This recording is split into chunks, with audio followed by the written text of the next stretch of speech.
Kirby? Thanks for the nomination on Smash GG. I'm getting a note every time anyone tweets that I got or that they nominated me on the thing or sent me the votes for the Midwest Mayhem thing. I get the tweet right away. So I'm sitting here. We just had Bayless 45 minutes ago, and then we just got Datline 9 minutes ago. So thank you very much, Dat, for the tweet out. Let's hope I can get out there. If you for some reason don't know who Dat is, Dat is Swag. He's our Minnesota Mega Man. You could find him at Down B Monthlies, and just about the only place you could find him. So I don't know if you guys know the story of this really, but so I had terrible traditional matchups against Triple R, playing Sheik as Kirby. So I picked up Cloud to counterpick, and so the last 2 times I played Randall, it's just been straight 3-0s. Just very easy with Cloud. It's a very tough matchup for Kirby, and I said, I kind of have this matchup down. And so the last Minnesota Monthly, I picked Cloud against PrinceKirby, and I got just destroyed. Like straight, just hard 2-stock. Very hard 2-stock. Like I didn't even have a chance. And it's just, this guy just knows how to play against sword characters. He just does. PK's, their styles are so drastically different that the way they play. They are. I had one of the Kirbys down with Cloud, and I thought I had the other Kirby down with Cloud, but I did not. This man, I don't think you will ever see a Kirby better against sword characters than this guy. I think PK gets a lot of good experience against sword characters, too. He's got, Requiem plays Link and has sword. Cookie Tick, I know, plays with them as well, so he gets the Ike practice. And all those players also have secondaries, tertiary characters that wield swords. I know Cookie Tick has a Lucina, which means he also has a Marth. A lot of people have a Marth or some form of a Marth. Yep. So they get he gets a lot of solid practice against that. And that's good for him going into this, but you cannot deny that this matchup will be in the Swordies' favor. That's just Kirby. It's just Kirby's life. It's been every game ever, well, except 64 because there were no Swordies who were good. Yeah. But it's just Kirby just loses to swords. They're too big. He's too small. All of his hitboxes extend his hurt box at the same time, so it makes it very hard to deal with that stuff. And Corrin is definitely no exception to this. Corrin gets really early kills off the top with the up air, with strings into up air really early. Even after the nerfs, still early kills because of how the way Kirby works. And it can make it really, really hard for Kirby to land if they play it right. And then, Corrin also has additional zoning tools with the Dragon Fang, or Dragon Shot. Is that what it's called? Yeah, it's Dragon Fang Shot, something like that. Dragon Fang Shot, we'll call it that. But yeah, so she gets an additional zoning tool. She, strongest counter in the game, I believe, if you're not including Witch Time as a... Which is definitely the strongest counter in the game. Witch Time is kind of unique. And here's something actually really good for Corrin in this matchup, is Kirby just does not have an option to edge guard Corrin. The up is so invincible, the hitbox is so big. If Kirby tries to do anything else, I guess you can rock it probably, but the traditional like down air onto the recovery just won't work. Yeah. Oh my God! Did you see him read that air dodge? No. Is it armor that Corrin gets, or is it invincibility? Invincibility. Okay. You can actually see it because you can touch the flashes right when she does the up E. Okay. Man, I'm not gonna lie, that is a dope Kirby hat. Like, I can't lie, that is really cool. I think it probably looks better than when Corrin's head transforms into the whole my God thing. But that counter, woof. Hey, I'm pretty sure pre-nerf that would have killed. Yeah, I believe it. Pre-nerf, that counter was gross. Oh.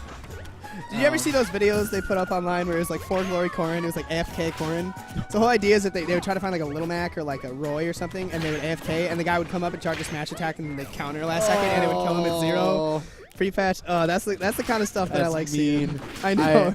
I never saw that one. I saw the ones where they'd have like a Ganondorf Warlock punch. Yeah. And then it would like spread so wide and hit everybody. Oof. Pretty even matchup right now. Both characters aren't going to die to anything unless it's really hard right now, so we're going to have to see a couple more hits before something like that, really gets into it. Although I think Kirby's more likely to die from something crazy right now than Corrin is. Although Corrin's starting to get to that percent too. Corrin does have a tipper, so that side B, if she catches him with the tip, could send Kirby pretty far at this percent. Hey, so I like to tell people that Corrin's side B is one of the top 5 moves in the game. But a lot of people don't think so, and I think a lot of that has to do with that it's not on a super great character. But the move itself is ridiculous. Yeah. It has potential to kill it like 60%. It comes out like frame 3 or 4. Safe on block. You have options to get out. You have tons of mix-ups to get out of it. It's so fast and so safe and so good. And it's really good at shield stabbing because the angle it hits at, it hits right at your foot. So if your shield's not like full, you can't really actually shield it. Yeah. It's just such a good option. If it was on like a faster character, that move would be unreal. But very nice first stock from Jibca. I liked how he switched it up. He was kind of going aggro at first, and as soon as he needed that kill, not as soon as it, but later he kind of switched up to the more projectile campy, and he actually got that kill with the Dragon Fang shot, whatever it's called. Yeah, whatever the neutral. Josh, you know what that move's called? It is? Really? Okay. All right. We're good. We're in it. We are esports. It's like if we called Kirby's back air the backward foot kick. Yeah. Like, it's just exactly what it is. It's like Dragon something out of an Fang anime. shot. Yeah. Oh, it's a dragon with fangs and it shoots something? Nice. Yeah. Oh, a little late on that down tilt there. I think a big mistake a lot of people make with a ledge like that is trying to guess with ledge get-ups, where it's much more something you need to put yourself in a situation where you're ready to react to stuff. Because if you end up guessing, then you put it all up to chance. Yeah. And that's never what you want to do when you have the advantage in neutral. Like when a character's on ledge like that, you don't want to make guesses when you have the advantage. What you want to do is try to make reads or try to condition, or not make reads. You need to try to react. Because Kirby's ledge options are not very fast. He has drop down, forward air, and then besides that, all his get up options are just terribly slow. You have time to sit there and down tilt if he gets up, or turn around and grab him if he rolls. Ooh. Oh!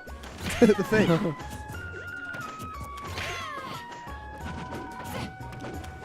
All right, Trevor's playing really safe right now. I don't think up throw will kill quite yet. And I think that's what PK wants to look for. Oh. Yeah. Oh, what? What?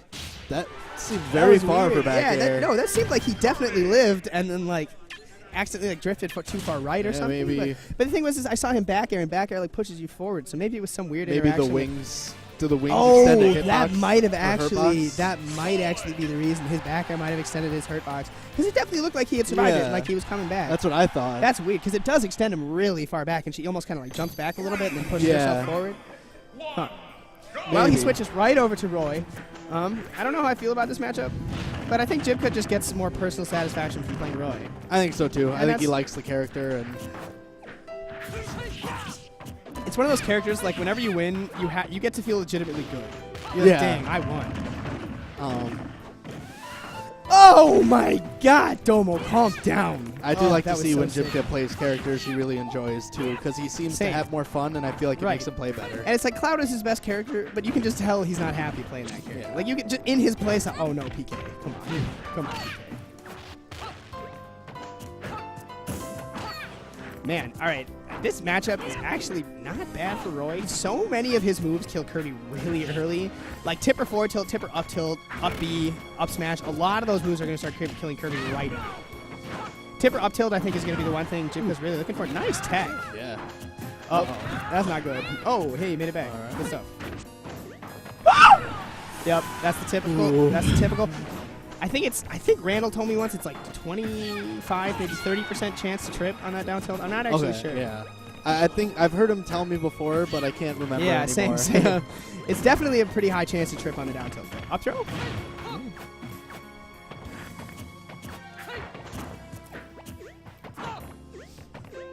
This is intense.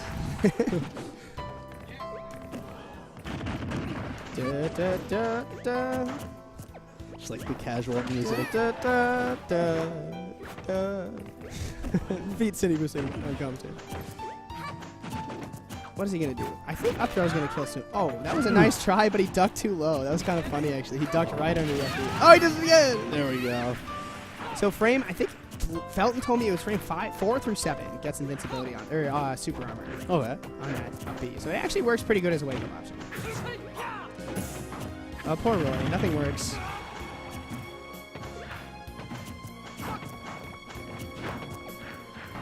A nice movement. But it's the Kirby crouching in the corner technique. Yep. I think he can crouch under Roy's grab, too, which makes it really tough for Roy to actually, like, approach that situation.